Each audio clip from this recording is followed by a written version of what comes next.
Mr. Pierre Delfau is the General Manager of Southern Sun Abu Dhabi. Yeah. Okay. Can you tell us something about your tasks and responsibilities with the hotel? My task here the journey started in 2012 already for Southern Sun Abu Dhabi. I was the leading GM and opening GM of this property. So already I saw it growing from next to nothing to what it is today, which is already a fantastic 353 bedroom hotel. We opened our doors in April 2014. At the time, we really put something in Abu Dhabi that nobody else had as a 4-star property. The size of the hotel, as well as the amount of food and beverage that we have here, was definitely something unique. And even to these days, I think it's a fantastic property to stay, not only for leisure and business. And in actual fact, when we built this property, we thought that the primary customers would be a business base, when in actual fact there's a large amount of leisure tourists that come here and stay here because of what we have to offer and where we are located as well, so close to the Corniche. In terms of my day starts about 4:30 in the morning. You know, when I catch up on what's happened the day before on my iPad before I get to the office. And I get here very early. I'm an early person, early riser, and I usually start by taking a walk around the hotel and see what's happening in the various areas. Obviously, a lot of my time is concentrated in looking at the business and how to make this business even more successful than what it is at the moment. Looking at the future, what else could we be doing? And it continues right through the day, talking to our colleagues and seeing how our colleagues are doing. You know, a big part of this industry employs a large amount of people. So in a place like this, you have nearly 200 colleagues working here. You know, how do you keep them motivated in these very, very strange times that we lived in? The role of a general manager, I think is really to also be a visionary in the property, because you have to set a vision, you have to set goals, but also to look at the team and to look after the team, because at the end of the day, they're the one that are at the forefront of our customer. I bring a team in that is able to deliver what is expected of them. I always tell people it's the wrong thing to do to employ somebody and always having to tell that person what to do. You're meant to employ somebody that knows what to do and that is able to deliver what you expect them to deliver. You know, it's like asking a chef, an executive chef, to come into the organization and dictating what the menu is going to be all about, what the food is going to be all about, what that dish is going to be all about. No, that's wrong. That's why you've got executive chefs. That's why they have to be creative. That's why they have to create something on the plate that you will find fantastic. I'm a general manager. I'm not a chef. You know, I'm not a chief engineer. So for me, I'm more of a person that would allow the people to deliver on the expectation. Obviously, if I see that something is not going quite right, if I feel something needs to be changed, I will make it known. And I will let the person know that something needs to happen. Otherwise, you can't really do everything yourself. It's impossible to do that. Nearly 10 years in the UAE. I've lived 10 years, and before that, I was 30 years in South Africa. That's really where I joined the group in South Africa. And if we go even further back, I was born in France. And my parents went to live in Johannesburg in South Africa when I was in my teens.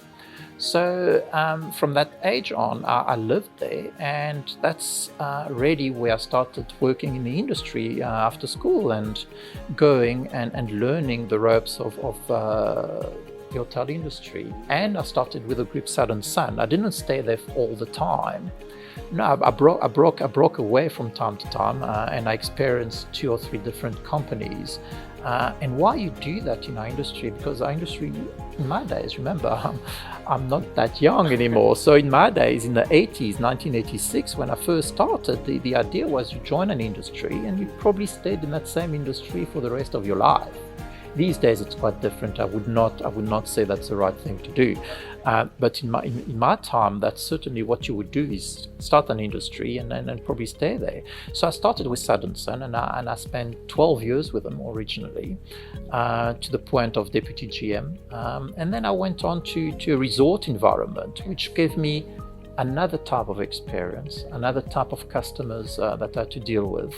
It was a fantastic time there on the resort, 5 years on the resort. And then I went back into the city to now what it's the Four Seasons in Johannesburg. It wasn't the Four Seasons in those days when I worked with them. It was called the Orient Express group of hotels. And I joined that property, which again gave me another element in my career growth, because it was really focused on food and beverage. Here the focus has been on the size of the hotel. We don't normally, we've got big hotels in South Africa as well, but the size of this hotel is certainly impressive. But the difference here is the amount of food and beverage we have here. We've got about 6 different elements here. Where in South Africa we went through a stage where we used to have big food and beverage, and we started reducing it. Now we are going back into it again, but certainly the difference here is pretty much the same. Is different because of that. Sorry, and I think being so remote from head office, I'm able to really run my show without much interference here. You know, they allow me to know what I'm meant to be doing for this property. So I think working in the Middle East or working away from South Africa is certainly an advantage in terms of that, and the experience you get by running such a fantastic property, really. So was it just Abu Dhabi that you explored here in the UAE, or through some other Emirates? No, we used to have 2 properties in Dubai many years ago. When we first entered the UAE, we ran 2 hotels in Dubai called the Al Manzil and the Kamadin hotels on the boulevard. That was in 2007 to 2012. Actually, I worked for a few months there, as well as a complex general manager for those 2 hotels before I was moved to Abu Dhabi to continue with this project. So that was really the entry point. We have always looked at adding more properties in this region. We believe it is the right place to be. We definitely want to keep the flag here flying high. As a hotelier, hotel industry, what do you still want to achieve? Oh gosh, there's still so much you can achieve. You know, when I tell my team, being the general manager is not the end of it all. There's still so much. Well, it's a top in this role, definitely. I mean, there's nobody else, but I mean, I could be looking after multiple properties. You know, I could be looking after a region. We've got various roles within our group where there are directors of hotels, which means that they are looking after 10, 12 properties as well. So there are many other roles. There are also other roles you could be playing with the ownership in terms of looking after their own property. We have an induction process when new employees arrive, when new colleagues arrive. So they've got a 2-day induction, and I would go in and tell them about what they might not have learned in that induction about the hotel group. When I speak to them in those inductions, I always tell them, and especially if you look at the team, they're young people, all right? The way I see the new generation growing into businesses is by continuous progression. I always tell them, I said, guys, this is one hotel out of thousands of hotels. If I can't give you the opportunity to grow and somebody else can, you need to grab it. Don't wait for my age to do that, because at my age, you've done it, okay? So always continuously grow in this, and this hotel industry is one industry where you can do that fairly quickly if you want to, especially these days. So if you think you are able to apply for a new position, a better position, do it. Do it. All the time, progress. Eventually you will come to a stage where you want maybe more stability and say, well, you know, I'm going to stay in that position for a number of years. As you grow, you need to be flexible. You need to grab it when you can. Do not stagnate. Some people say it's a curse, other people love it. It just suits the times at the end of the day. And it has some great benefits. It has some great positives, but it also has some other sides to it. Talk about your family. Oh gosh, my family. Love them to bits. Love them to bits, you know. And in my career, it's not necessarily easy to have a sustainable marriage, have children, and this kind of things, because especially as you grow up, you're really spending a lot of time in hotels and working the hours. You know, when you start, you never know when you end. So I met my wife in South Africa. My wife's name is Kathy. I've been happily married for 27 years already. So I'm one of those in the hotel industry that managed to keep the marriage going for so long. And we've got two beautiful children. My daughter Shannon, she's 24 years old now. My son Eden decided to continue the line, and he went into the hotel industry, and he's still got a...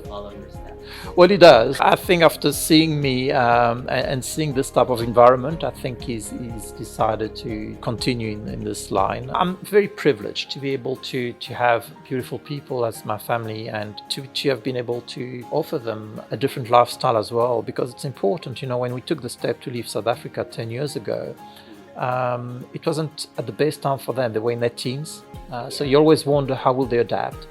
But you know, the UAE is such a fantastic country. They never regretted it. They absolutely love it here. And how is that long distance parenting? When Shannon left home, yes, that wasn't easy. It's always the hardest when the first one leaves the nest, you know, and goes far away from home, and he's no longer there on weekends and this type of thing. But again, social media, you've got Skype. So we were Skyping all the time, you know. When we were having dinner, we would put the laptop on the counter, and she would be having dinner with us. Yes, she was thousands of miles away, but she was present. The world has opened up so much. And therefore, to keep people next to you because you want their company, it might be all right for you, it might not be all right for them. And you have to allow children the opportunity to grow up, to experience new cultures, and to live on their own, and to understand what it is to live on a budget as well. When I first started working, I was 18. They'll be starting working in working environment when they're about 23, 24. So they still have to learn a few things. I'm not a very sporty person, but what I do in the winter months is I do run. And I really enjoy running in the winter month. You know, in the morning when I run and seeing that sunrise, and you know, the winter skies is so much bluer as well. There's no haze or anything like that. So for me, running in the winter month, and I cook. I enjoy cooking. So that's what I do, and spending time with my wife. You know, we could be sitting on the couch watching TV and saying nothing, but we are together. As you said, Joel, I've been in this industry for 25 years, and you have to be passionate to be in this industry. It's not an easy one, but the passion comes from what you see around, what's happening in your property. We have so much to do after this pandemic. We have to rebuild this industry. The work is never done.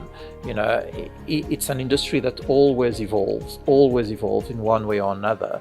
And if you stagnate, that's when you lose your edge. Yes, of course I plan about retiring. I think a lot of people do. When you reach my age, you start thinking about where do you want to be, how long is it going to take you to get there. But there's plenty to be done still. It's nowhere done, and it will never be done. It will never be done, you know, at the end of the day. A lot of people measure success financially. I disagree. There's certainly financial successes, I agree with that. I think success is different for all individuals. How you measure success, I measure success, it's going to be very different. On a personal note, I measure success is when I wake up in the morning, am I happy to get up? Am I happy to get in my car, drive through? Am I happy to get home, have dinner with my wife? Am I happy in the way my family has grown up? Am I happy in the way that I see my children growing up? Will I leave something behind when I'm gone? There's a lot for me. I describe success on a personal note rather than a professional note.